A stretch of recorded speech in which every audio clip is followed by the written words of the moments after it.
Hi guys! Welcome back to my page. Welcome back to my channel, Online Selling Tips and Techniques. So for today's video, pag-uusapan natin yung dalawang Shopee choice, which is Shopee Choice Local and Shopee Global. Kung ano-ano ang mga yan ang pag-uusapan natin. Let's go!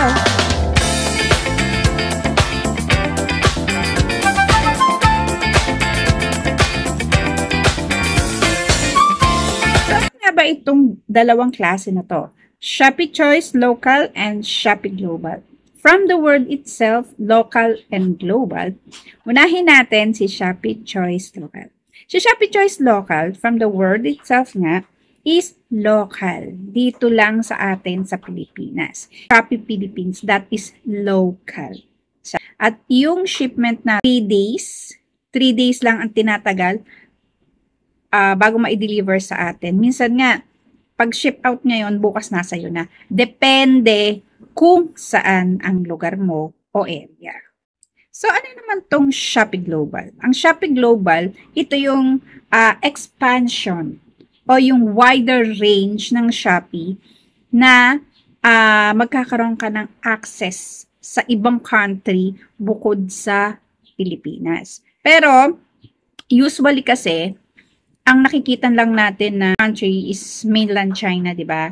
Minsan kapag nag-order tayo, lang magno-notif sa'yo na you have order from overseas. Pero minsan, pag nagbabrowse ako, minsan nakakakita din ako ng Indonesia yata yun. From Indonesia. Pero very rare. Isang beses ko lang siya nakita. So, ang Shopee kasi, nasa Asia siya.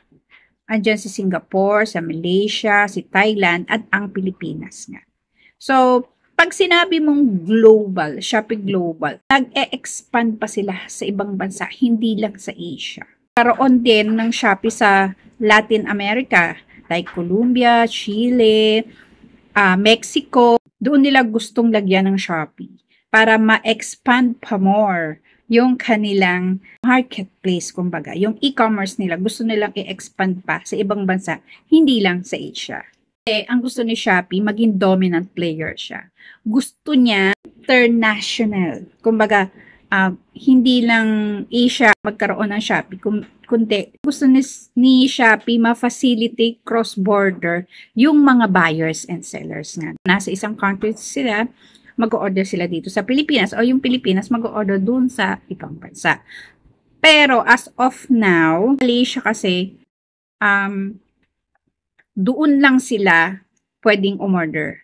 Pero hindi sila pwedeng mag-cross-board o kaya mag-order sa ibang country papunta sa kanila. Hindi. Parang dito sa Pilipinas, hindi tayo pwedeng mag-order sa Malaysia. Kumbaga may limitation pa. So, ginagawa pa nila ng paraan yon para mag-cross-board nga o mag-cross country. Halimbawa, may nagustuhan ka sa Shopee Malaysia, Shopee Singapore, sa Shopee Colombia, kaya sa Latin America. May iba-iba kasi ang mga products nila doon. Trying their best para magkaroon ng access from one country to another.